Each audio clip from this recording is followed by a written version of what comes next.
Bismillahirrahmanirrahim. Alhamdulillahi Rabbil alamin.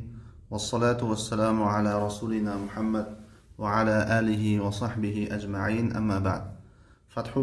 Fathul Qawiyil Matin deb nomlangan 50 ta hadis sharhidan darslarimizni davom ettiramiz.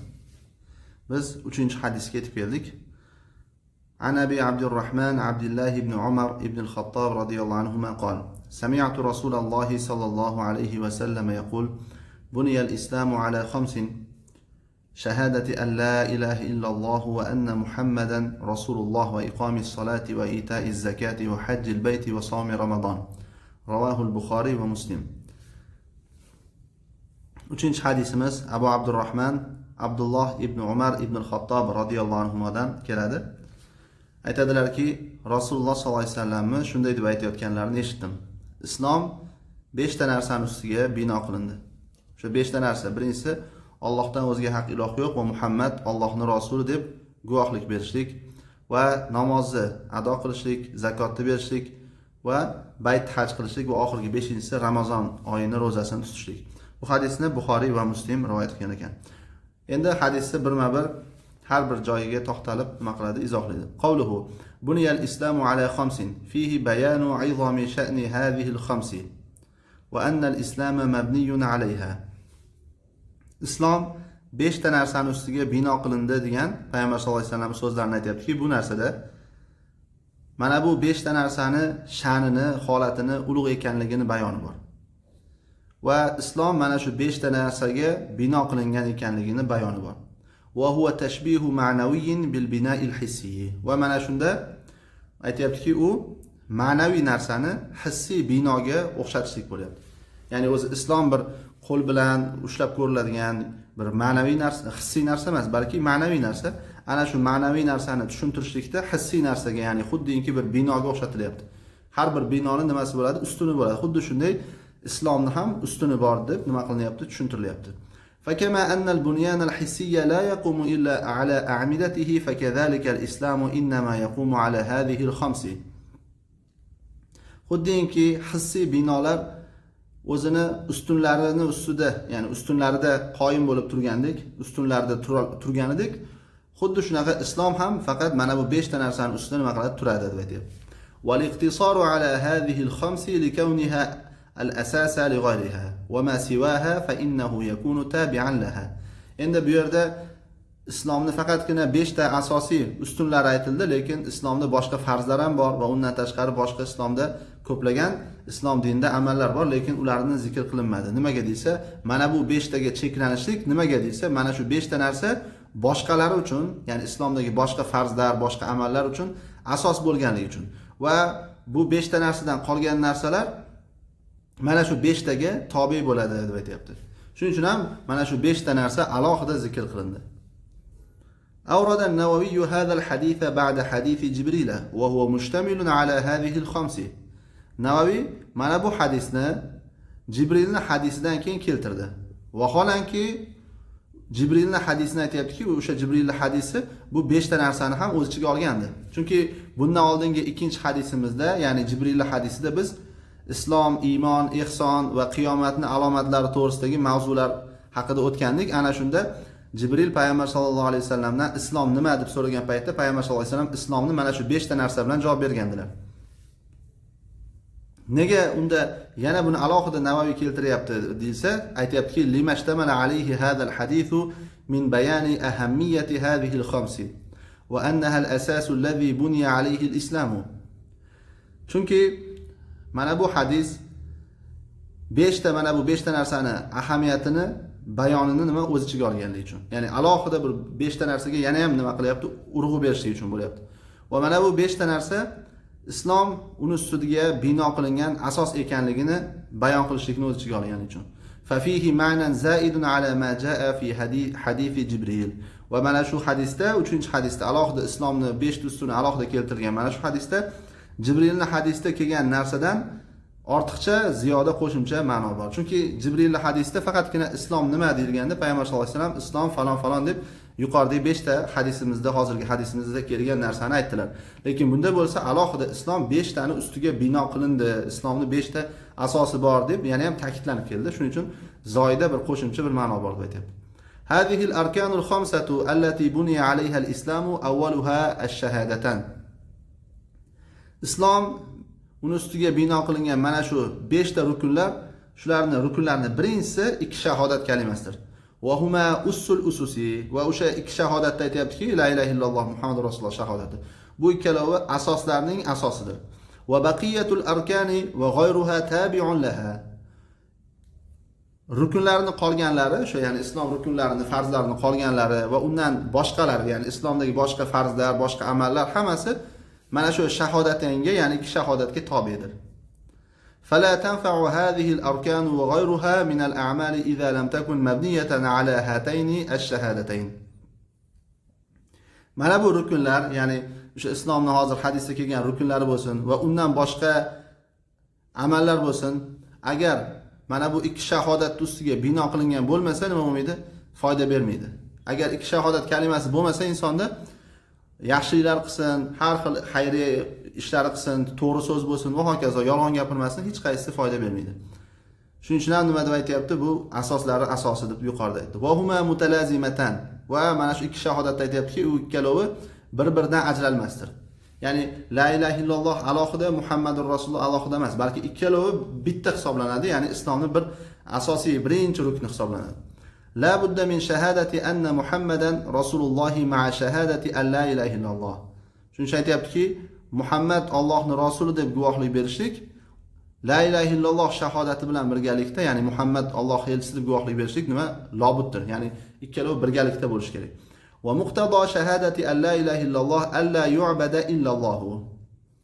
Va muqtado shahadati anna Muhammadan rasulullohi an takuna al-ibadatu wifqan yoki wafqan lima jaa bihi rasululloh sollallohu alayhi vasallam. Endi aytayaptiki, la ilaha illalloh shahodatining taqozosi nima? Talabi nima desa, taqozosi Allohgagina ibodat qilinishdir. Va Muhammad Allohning rasuli deb guvohlik berishlikni taqozosi, talabi nima desa, taqozosi ibodat Rasululloh sollallohu alayhi vasallam olib kelgan narsa, olib kelgan shariatlari, yo'llariga muvofiq bo'lmoqligidir. Demak, la ilaha illalloh Muhammadur rasululloh shahodatini bu qisqacha, ya'ni ma'nosi. Lekin agar tafsilotiga kirishilsa, yana ham ko'p narsani aytilsa bo'ladi. Va hadani aslani la budda minhuma fi qabuli ayyi amalin ya'maluhu al-insan.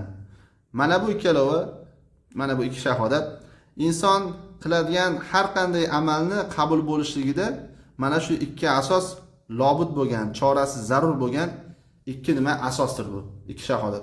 Fala budda min tajrid al-ikhlas lillahi wahdahu va la budda min tajrid al-mutaba'ati li rasulillahi sallallohu alayhi vasallam. Shuning uchun aytayaptiki, yolg'iz Allohga ixlosni ajratishlik lobuddir, lozimdir.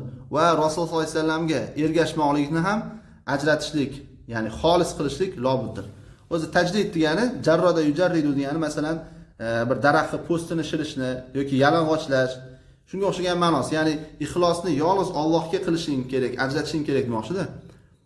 Ixlos, ya'ni ibodatlarda hammasida ixlosni xolis, ya'ni Allohga qilishlik kerak va mutlaq ergashish ham faqatgina Rasululloh sollallohu alayhi vasallamga bo'lishlik kerak. Boshqa birorta olimga emas. Balki masalan birorta mazhab boshiga ham ergashilayotgan paytda ana shu mazhab boshini keltirgan oyati, hadislari, ana shu oyat va hadisga amal qilganligi uchun unga nima qilinadi? Ana shu olim orqali ana shu oyat, hadisga ergashiladi. Lekin aslida, ya'ni asosiy ergashishlik bu Rasululloh sollallohu alayhi vasallamga bo'ladi. Shuning uchun ham mutlaq ergashishlik birorta bir olimga bo'lmaydi, balki mutlaq ergashishlik faqatgina Rasululloh sollallohu alayhi vasallamga bo'ladi.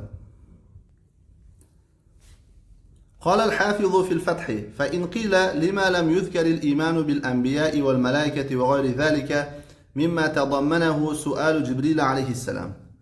Hafiz ibn Hajar Fathul Borida aytadiki, agar aytilsaki, nima uchun payg'ambarlarga, farishtalarga va undan boshqa Jibrilni savoli o'z ichiga olgan o'sha boshqa narsalarga iymon keltirishlik zikr qilinmadi. Ya'ni islomning birinchi ruknida faqatgina ikki shahodat kalimasi zikr qilindi, lekin boshqa iymonning rukunlari zikr qilinmadi. Nima deb aytiladi agar? Shuni aytayaptiki, javobi ujiba bi anna al-murada bi shahadati tasdiqur rasuli fima jaa bihi. Bu savolga javob beriladiki, shahodatdan maqsad, murod Rasululloh sollallohu alayhi vasallam olib kelgan narsalarda Rasulullohni tasdiqlashlikdir. Endi Rasululloh sollallohu alayhi vasallam olib kelgan narsaning ichiga ana shu shariatlarda payg'ambarlarga iymon keltirish ham, oxiratga iymon keltirish ham, farishtalarga iymon keltirish ham hammasi bor. Shuning uchun Muhammad Alloh rasuli deb guvohlik bergan paytda o'z-o'zidan mana shu narsalar kirib ketadi. Fayastalzimu jami'a ma zukira min al-mu'taqadati. Shuning uchun aytayaptiki, payg'ambar sollallohu alayhi vasallamni olib kelgan narsalarni Rasulullohni tasdiqlashlik, o'sha Rasulullohni ana shu tasdiqlashligimiz nima bo'ladi? Zikr qilingan mu'taqadat, ya'ni zikr qilingan e'tiqodlarni hammasini nima qiladi? Talab qiladi, lozim tutadi. Va qala al-Ismoili ma muhassaluhu huwa min babi tasmiyati shay'i bi ba'dihi. Endi Ismoili aytgan ekanki, bu narsani mazmuni, xulosasi shuki, bu bir narsani ba'zisi bilan nomlashlik bobidan, turidan deb aytibdi. Ya'ni hammasini aytib o'tirmaydi, lekin ana shu bir narsani, masalan, bir butun narsani ba'zisini nomlab qo'yadi. Masalan, bir kishi namoz nima deysa, namozda shu Fotihani o'qiysan, masalan, sajda bo'ladi namozda deb bir ikkita narsasini aytib qo'yasiz, lekin namoz ichida boshqa narsalar ham bo'ladi. Ya'ni bir narsani to'liq hamma jihatini aytilmaydi, balki ba'zisini aytib turib, misol keltirib nomlab qo'yishlik turkumidan bu demoqchi. Xuddiki masalan aytasizki deb o'zi tushuntiryapti chiroyli qilib. Kama taqulu qara'tul hamda va turidu bihi jami'al fatihati. Masalan, xuddiki aytasizki, alhamduni o'qidim deysiz va bu gapingiz bilan alhamdu bilan Fotihani hammasini iroda qilasiz. Ya'ni alhamduni o'qidim deysiz. Masalan, bir kishi aytsaki, namozni namuncha tez o'qidingiz, alhamduni ish qilib o'qidingizmi desa, ha, alhamduni o'qidim desangiz. Bunda nimani iroda qilgan bo'lasiz? Alhamdudan maqsad alhamdu degan kalimangiz emas, balki Fotihani hammasi. Lekin shu Fotihani ichida alhamdu kalimasi bor. Ya'ni bir narsani, bir butun narsani ba'zisi bilan nomlashlik turkumidan demoqchi. Va kaza taqulu masalan shahidtu bi risalati Muhammadin va turidu jami'a ma dhukira. Xuddi shunaqa masalan Muhammad sallallohu alayhi vasallamning risolatiga shohid bo'ldim, guvohlik berdim deb aytasiz va zikr qilingan hamma narsani nima qilasiz? Iroda qilasiz. Ya'ni payg'ambar sallallohu alayhi vasallam olib kelgan hamma dindagi hamma narsaga guvohlik berganligingiz, iymon keltirganligingizni nazarda tutasiz. Vallohu a'lam deb aytadi. Endi keyingi masala, ahammu arkanil islamil khamsati ba'da ash-shahadatayni as-salatu. Yuqorida demak ikki shahodatni tushuntirdi. Endi aytayaptiki, 5 ta islomni rukunlari, farzlarini eng muhimi ikki shahodat kalimasidan keyin namozdir. Va qad wasafaha Rasululloh sollallohu alayhi vasallam bi annaha amudul islam, kama fi hadisi wasiyatihi sallallohu alayhi vasallam li Muaz ibn Jabal. Dar haqiqat uni, ya'ni shu namozni Rasululloh sollallohu alayhi vasallam islomni ustuni deb turib nima qildilar? Sifatladilar. Kama fi hadisi wasiyatihi li Muaz ibn Jabal. Xuddinki payg'ambar sollallohu alayhi vasallam Muaz ibn Jabalga qilgan vasiyatlaridagi o'sha hadisda kelgandek deb aytibdi.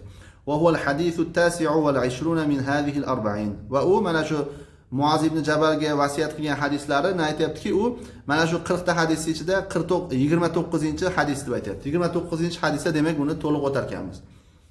Va akhbara annaha akhiru ma yufqadu min ad-din. Va payg'ambar sollallohu alayhi vasallam xabar berganlarki, shu namoz dinda yo'qotiladigan narsalarning eng oxirgisi. Bu hadisga ishora qilyapti. Bir hadisda kelganki, mana shu dindan yo'qotiladigan narsalarning eng birinchisi Alloh taoloning hukmi. Ya'ni insonlar Alloh taoloning hukmi bilan hukm qilmay qo'yadi.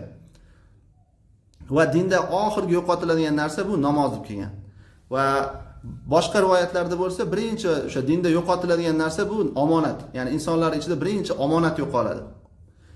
Oxirgisi bo'lsa dinda namoz yo'qoladi deb kelgan. Ana shu hadisga ishora qilyapti. Va avvalu ma yuhasabu alayhi al-abdu yawm al-qiyamati. Va yana o'sha namoz aytayaptiki, qiyomat kunida banda hisob qilinadigan narsani ham birinchisidir. Ya'ni banda qiyomatda birinchi hisob kitob qilinadigan narsasi namoz bo'ladi. Endi aytayaptiki, unzuru silsilata sahiha lil Albani. Alboniyni sahih silsilasini qaragan deb aytayapti. O'sha hadislarni raqamlarga ishora qilgan, o'shandan ochib mana shu hadislarni to'liq ko'rgan demoqchi. Va anna biha at-tamyiza baynal muslimi wal kafiri.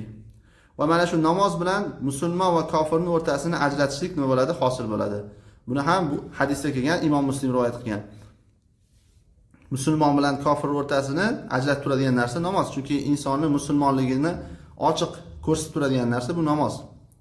Va iqomatuha takunu ala halatayn. Endi namozni hadisda nima deb keldi? Qoyim qilishlik deb keldi.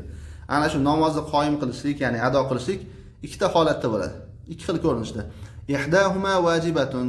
Shu ikkita holatda birinchisi vojib. Ya'ni namozni shariatda vojib qilingan, vojib bo'lgan ko'rinishda nima qilish? Ado qilishlik. Va huwa adauha ala aqalli ma yahsulu bihi fi'lul wajibi.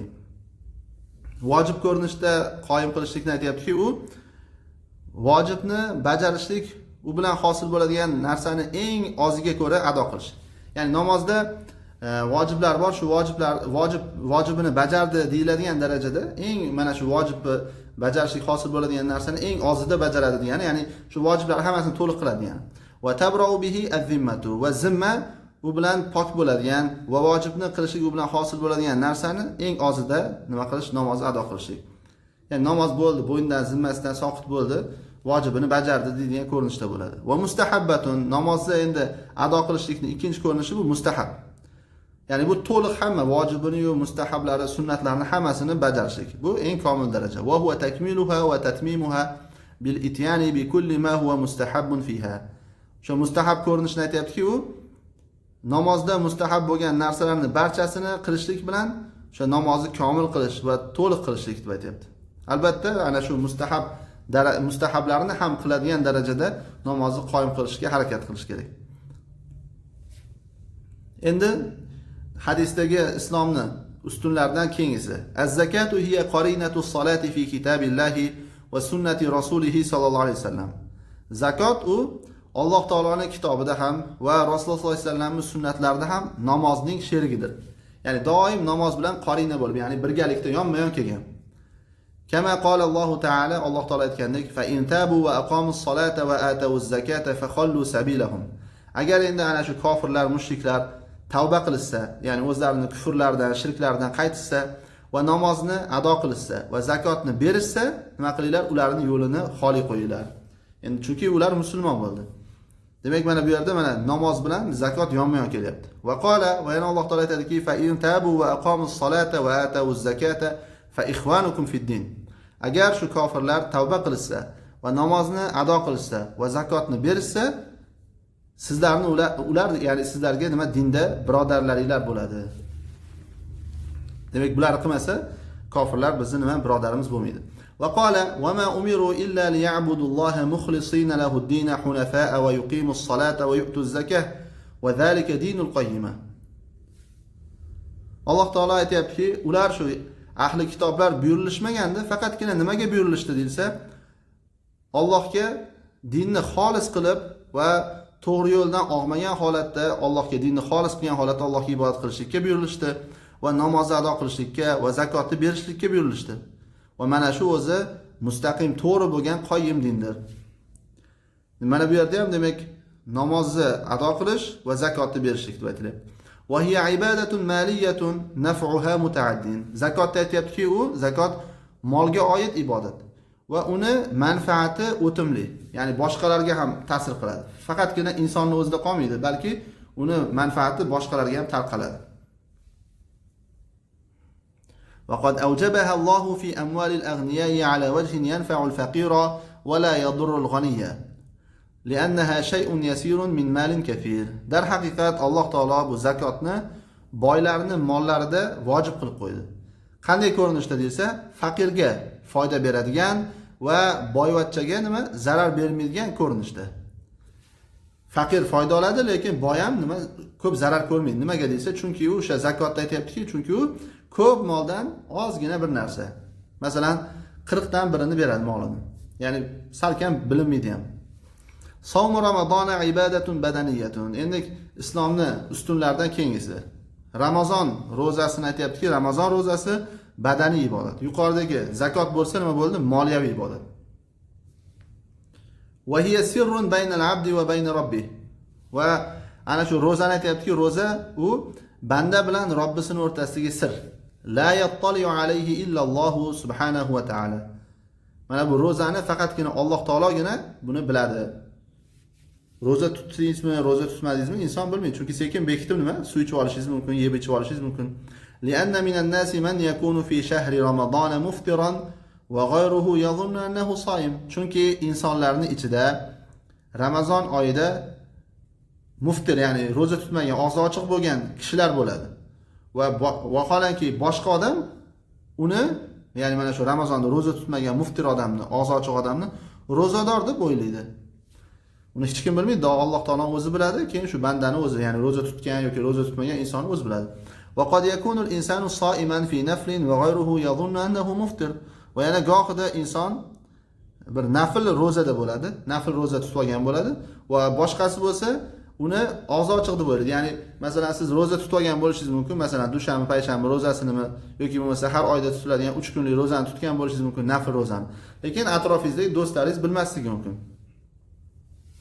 ولهذا ورد في الحديث الصحيح أن الإنسان يجازى على عمله. Shu sababli sahih hadisda kelganki, inson amaliga ko'ra mukofotlanadi yoki jazolanadi. Al-hasanatu bi 10 amsalha. Yaxshilik, ya'ni bitta yaxshiligingiz 10 mislichalik, ya'ni 10 barobar bo'ladi. 10 barobardan to ila 700 di'fin, ya'ni 700 barobargacha bo'lib ketadi.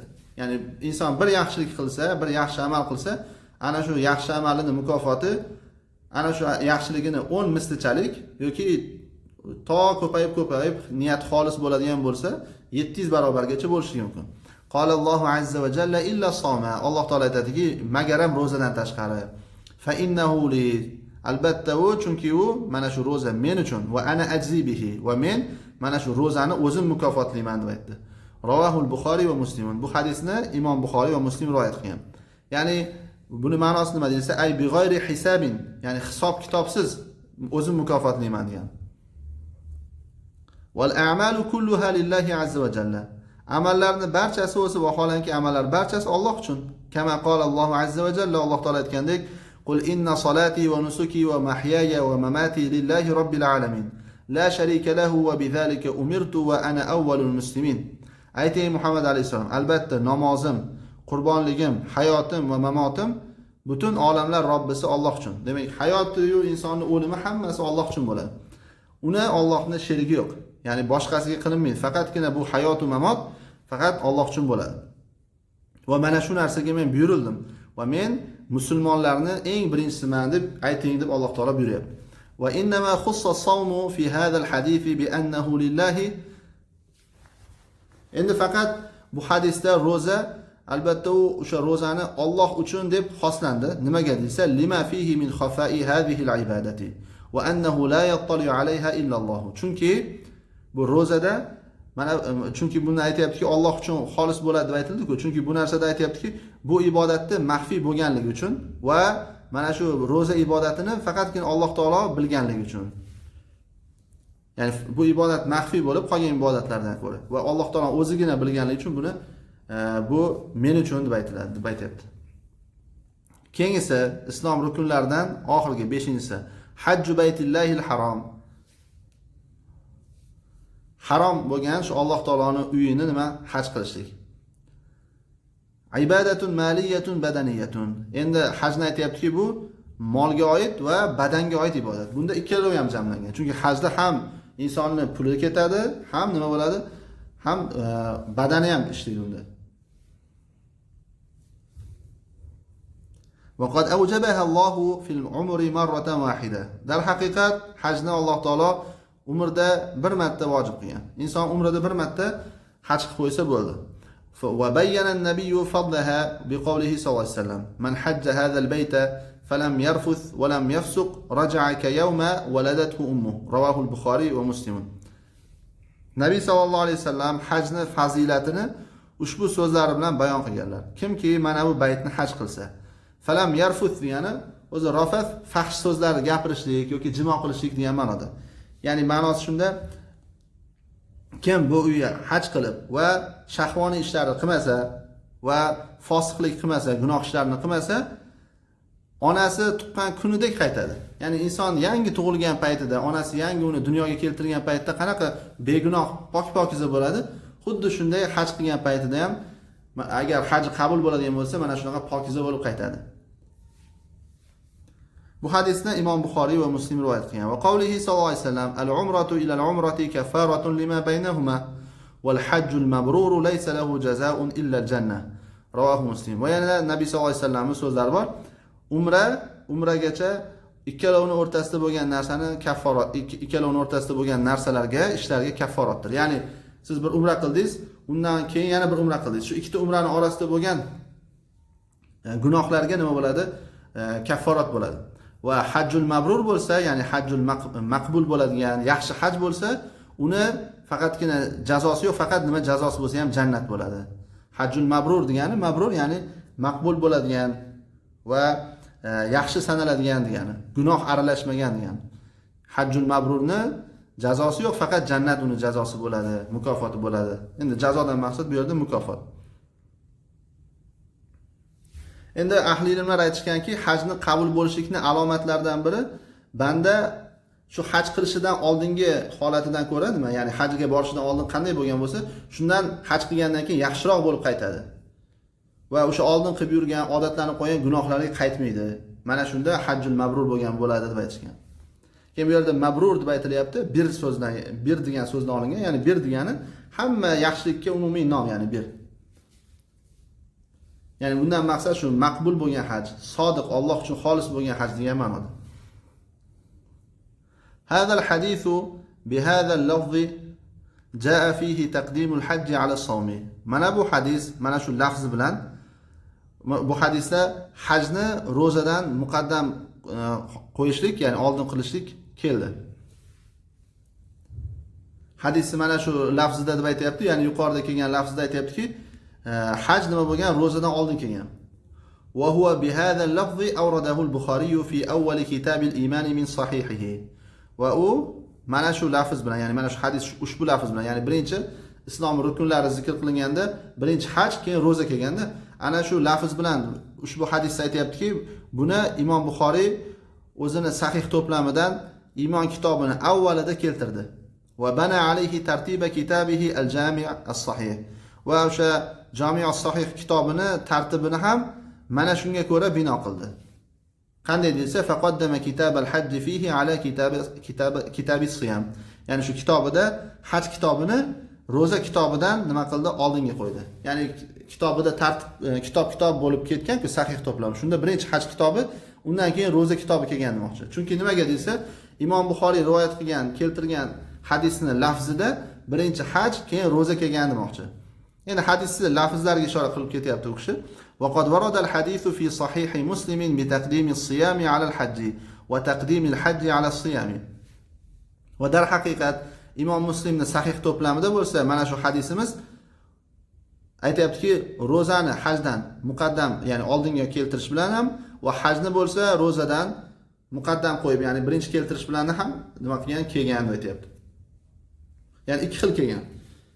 Imom Muslimmi demak sahih to'plamlarida birinchi haj ham va ba'zi rivoyatlarda bo'lsa birinchi ro'za ham kelgan ekan. Va fi at-tariq al-ula tasrih ibn Umar bi anna alladhi sami'ahu min Rasulillahi sallallohu alayhi vasallam taqdim as-sawm 'ala al-hajj. Birinchi yo'l borasida aytayaptiki, birinchi yo'l, ya'ni ro'za birinchi kelib, keyin haj ikkinchi kelgan o'sha lafzda aytayaptiki, o'sha birinchi yo'l borasida Ibn Umarning nima ochiq gapi bor, tasrihi bor. Ya'ni ochiq aytganki, nimani desa, ana shuni Rasululloh sollallohu alayhi vasallamdan eshitganni, Rasululloh sollallohu alayhi vasallamdan eshitgan ko'rinishi nima?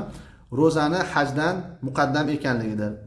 Va ala hada yakunu taqdim al-hajj ala as-sawm fi ba'd ar-riwayat min qabil tasarruf ba'd ar-ruwati va ar-riwayat bil ma'na.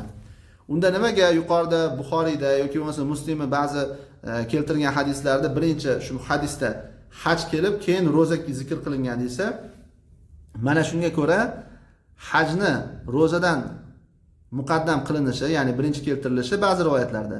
Bu qanday ma'noda bo'lib qoladi desa, ba'zi roviylarni tasarruflarini, ya'ni ishlarini turkumidan va ma'no bilan rivoyat qilishlik turkumidan bo'lib qoladi. Ya'ni ba'zi roviylar yanglishib aytib qo'ygan va yoki bo'lmasa o'sha hadisni lafzma-lafz eshitgandek yodlab olib rivoyat qilmaganda, balki o'sha hadisni umumiy ma'nosi bilan rivoyat qilgan. Ma'nosi bilan rivoyat qilgan paytda ayni lafzlari tartibiga amal qilmasligi mumkin. Shuning uchun ana shunaqa oldinma-ketin bo'lib qolgan deb aytayapti. Va siyaquhu fi sahih Muslim an ibn Umar an an-nabiy sallallohu alayhi vasallam qol. Endi Imom Muslimda mana shu hadisni keltirilish holati qanday desa, Ibn Umardan kelgan, Nabiy sallallohu alayhi vasallamdan aytganlarki, buniyal islamu ala khamsatin, ala an yuwahhidallohu va iqomis salati va ita'iz zakati va siyami ramazon va al-hajj. O'sha islom 5 ta narsani ustiga bino qilindi. Alloh taoloni yakkalashlik birinchisi, ikkinchisi namoz ado qilish, uchinchisi zakotni berish, to'rtinchisi Ramazon ro'zasini tutish va oxirgisi haj. Faqala rajulun al-hajj va siyam Ramazon. Bir kishi aytdiki, haj qilishlik va Ramazon ro'zasini tutishlikmi deb aytdi. Ya'ni birinchi haj keyin ro'zami deganda qolala siyam ramazona val hajju. Shunda Ibn Umar aytdiki, yo'q, Ramazon ro'zasini tutishlik va haj. Ya'ni birinchi ro'za keyin haj deb aytdi. Hakaza sami'tuhu min Rasulillahi sollallohu alayhi vasallam. Men hadisni Rasululloh sollallohu alayhi vasallamdan mana shunday eshitganman. Ya'ni birinchi ro'za, keyin haj kelgan deb aytyapti. Demak, sahihrog'i, to'g'rirog'i mana shu hadisda birinchi ro'za zikr qilingan, keyin haj. Nimaga buni tartibiga ishora qilyapti desa, chunki mana shu tartibidan bu hadisdagi ana shu amallarni shu 5 ta ustunning ichida ham bir-biridagi afzaliyati bo'ladi. Afzaliyat kelib chiqadi. Shuning uchun bunga to'xtalyapti. Hadihil arkanul khamsatu waradat fil hadisi murattabatan hasaba ahamiyatiha. Mana bu 5 ta islomning rukunlarini aytayaptiki, mana bu 5 ta rukunlar hadisda ahamiyatiga qarab tartibli holatda keldi. Wa budi'a fiha bish-shahadatayn allatayn huma asasun li kulli 'amalin yutaqarrabu bihi ila Alloh azza wa jalla. Mana shu 5 ta rukunlarning ichida 2 shahodat bilan boshlandi. Nimaga desa, chunki u 2 shahodat shunday narsaki, u ikkalovi Allohga u bilan yaqinlik hosil qilinadigan amallarni barchasiga asos. Ya'ni har qanday Alloh uchun qilinadigan amallar uchun mana shu 2 shahodat kalimasi asos bo'ladi. Thumma bis-salati allati tatakarraru fil yawmi wal laylati 5 marratin. So'ngra bir kecha va kunduzda 5 marotaba takrorlanadigan namoz bilan nima qilindi? Boshlandi. Ya'ni namoz keltirildi. Fahiya silatun wathiqatun baynal abdi va bayna rabbih. Va namoz aytayaptiki, namoz u banda bilan Robbisini o'rtasidagi mustahkam aloqadir, rishtadir. Thumma az-zakatu allati tajibu fil mali idha mada alayhi hawlun. So'ngra molda agar shu molga bir havl, ya'ni 1 yil o'tadigan bo'lsa, shu molda vojib bo'ladigan zakot keltirildi hadisda. Demak, birinchi shahodataynni keltirildi, 2 shahodat. Chunki bu hamma amalga asos. Undan keyin namoz keltirildi. Chunki namoz har kuni bo'ladi. Endi zakot keltirilishi undan keyin li'anna naf'aha mutaaddin. Chunki zakotning manfaati bu mutaaddi, ya'ni boshqalarga ham o'timli ta'sir qiladi, boshqalarga ham o'tadi. Faqat insonning o'zida qolmaydi. Thumma as-siyamu allazi yajibu shahran fi sanati. So'ngra yilda bir oy vojib bo'ladigan ro'za keldi hadisda. Wa huwa ibadatun badaniyatun naf'uha ghayru mutaaddin. Ro'zani aytayaptiki, u mutaaddi, ya'ni o'timli bo'lmagan, ya'ni manfaati o'timli bo'lmagan badaniy ibodatdir. Ya'ni badandan qilinadigan ibodat bo'ladi va uni manfaati boshqaga ta'sir qilmaydi. Ya'ni insonning o'ziga bo'ladi. Lekin bu ham har yili takrorlanadi. Yuqoridagi zakot bo'lsa har yili takrorlanadi va insonda molidan bir narsa chiqadi, ham uni manfaati boshqalarga ham ta'sir qiladi. Shuning uchun zakot ro'zadan ko'ra afzalroq bo'ladi, muhimroq bo'ladi. Summal hajjul ladzi la yajibu fil umri illa marratan wahidatan. So'ngra umrda, insonning umr mobaynida bir marotaba vojib bo'ladigan haj keltirildi. Ya'ni umrda vojib bo'lmaydi haj, illo bir marta vojib bo'ladi. Shuning uchun tartib bo'yicha oxirgi haj bo'ladi. Warada fi sahih Muslim anna ibn Umar radhiyallohu anhuma haddatha bil hadith 'indama sa'alahu rajulun. Imom Muslimning sahihida kelganki, Ibn Umar o'sha Ibn Umardan bir kishi so'ragan paytida mana shu hadisni aytib bergan. Faqala lahu ala taghzu. O'sha hadis keltiryapti. Bir kishi Ibn Umarga aytganki, g'azot qilmaysizmi, jihad qilmaysizmi deb aytgan. Thumma saqal haditha. So'ra shu Imom Muslim mana shu hadisni davomini keltirgan. Va fihi al-isharatu ila anna al-jihad laysa min arkan al-islam. Va mana shu hadisda jihad qilishlik islomning rukunlaridan emasligiga nima bor? Ishora bor. Endi u yuqoridagi o'sha bir kishi Ibn Umardan so'ragan paytida g'azot qilmaysizmi, jihad qilmaysizmi degan so'zdan maqsad xuddiki jihad qilishlik ham islomning 5 ta rukniga o'xshagan, ya'ni 6-rukun deb o'ylaganda, islomning o'sha asoslarini, ustunlarini 6 ta deb o'ylagan. Ma'lumki, endi Alloh yo'lida jihad qilishlik albatta bu juda ham fazilati Qur'on hadisda to'lib toshib yotibdi, lekin bu islomning 5 ta ustunlari, hozir zikr qilingan 5 ta ustunlari darajasida emas. Shuning uchun bu kishi mana shu jihodni ham islomning rukunlaridan, asoslaridan deb o'ylagan. Shuning uchun Ibn Umarga g'azot qilmaysizmi deb so'ragan paytda Ibn Umar mana shu narsa hadis bilan, yo islomning ustunlari 5 ta, asoslari 5 ta bo'ladi. Jihod islomning o'sha 5 ta asoslaridan hisoblanmaydi deb javob berganda, xuddiki. Va zalika anna hadhihi al-khamsa lazimatun bi istimrarin li kulli mukallafin. Nimaga jihod islomning rukunlaridan emas desa, chunki buni sababi aytayaptiki, mana bu 5 ta narsa har bir mukallafga doimiy nima lozim bo'ladi. Har bir mukallaf degani, ya'ni balog'atga yetgan va majnun bo'lmagan, ya'ni aqli joyida bo'lgan har bir mukallaf inson borki, bularga doimiy bu 5 ta ustun nima shahodat kalimasi bo'lsin, namoz, roza, zakot, haj, bular har doim hammaga vojib bo'ladi. Bi xilafil jihadi, jihodning xilofida. Jihod unaqa emas. Fa innahu fardu kifayatin. Chunki jihodda aytayapti-ku, u farzi kifoya. Ya'ni jihodda asl holati farzi kifoya bo'ladi. Lekin ba'zi istisnoiy holatlarda farzi ayn bo'ladi. Lekin mana bular bo'lsa, hadisda kelgan 5 ta narsa, bu doim nima bo'ladi? Farzi ayn bo'ladi. Endi farzi ayn bo'ladi deganimiz, masalan, insonda moli zakot miqdoriga yetmasa, nisobga yetmagan bo'lsa, albatta to'g'ri, zakot vojib bo'lmaydi.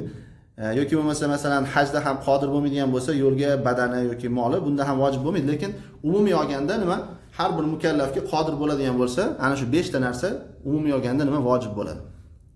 Jihodda xilofida. Wala yakunu fi kulli vaqtin. Va jihodda aytayaptiki, har bir vaqtda bo'lmaydi. Mimma yustafadu min al-hadisi. Hadisdan istifoda qilib olinadigan narsalardan, ya'ni foyda qilib olinadigan narsalardan birinchisi bayanu ahamiyati hadhihi al-khamsi li kawni al-islami bunya alayha. Mana bu 5 tani ahamiyatli ekanligini bayon etildi hadisda. Nimaga desa, chunki islom mana shu 5 ta narsaga bino qilingan bo'lganligi uchun. Ikkinchidan tashbihul umuril ma'naviyyati bil hissiyati.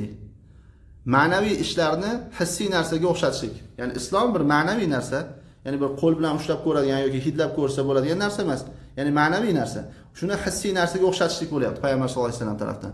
Nimaga deyilsa, li taqririha fil adhani. Zehnlarda ana shu narsani, ma'naviy narsani yaxshi nima qaror toptirish uchun, o'rnatishlik uchun.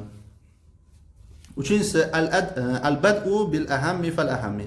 Eng muhimidan boshlashlik. Chunki Payg'ambar sollallohu alayhi vasallam 5 ta narsani aytib, birinchi nima? 2 shahodat kalimasi, keyin namoz, keyin zakot, keyin roza, keyin hajni aytdilar. To'rtinchisi anna shahadatayni asasun fi nafsihima wa huma asasun li ghayrihima. 2 shahodat o'zi nafsida, ya'ni o'zi asos va u ikkalovi boshqalar uchun ham asos. Ya'ni 2 shahodat kalimasi ham ikkalovi asos deyiladi va boshqalari uchun ham asos bo'ladi. Shuning uchun ham asoslari eng asosi, ustunlari eng ustuni. Fala yuqbalu amalun illa idza buniya alayhima. Shuning uchun biror bir amal qabul qilinmaydi, illo magaram qachonki mana shu 2 ta shahodat ustiga bino bo'lsagina, keyin qolgan amallar ham qabul bo'ladi. 5-inchisi taqdimus solati ala g'ayriha min al-a'mali. Bu hadisda namozni qolgan boshqa amallardan muqaddam qilindi, ya'ni birinchi keltirildi, oldinga qo'yildi. Nimaga deyilsa, li'annaha silatun wathiqatun baynal abdi va bayna robbih. Chunki namoz banda bilan Robbisining o'rtasidagi mustahkam rishta aloqa bo'lganligi uchun. Va undan tashqari hadislarda namozni tark qilsa, inson kufrga tushgan bo'lib qolishligi, kofir bo'lib qolishligi to'g'risidagi hadislar ham kelganligi uchun. Ba'zi ulamolar ana shu hadisni zohiriga ko'ra olib turib, inson namozni tashlaydigan bo'lsa, tark qiladigan bo'lsa, dindan chiqadi deyishgan. Ba'zi ulamolar ana shu hadisdagi kufrni kichkina kufr deb tushunishgan. Muhimi, ya'ni qolgan islomning rukunlarida bu narsa kelmagan. Shuning uchun namoz 2 shahodat kalimasidan keyin eng muhimi deb aytiladi. Demak, shu bilan biz 3-hadisni tugatdik. Inshaalloh kelgusi darsda 4-hadisdan davom ettiramiz. Vallohu a'lam.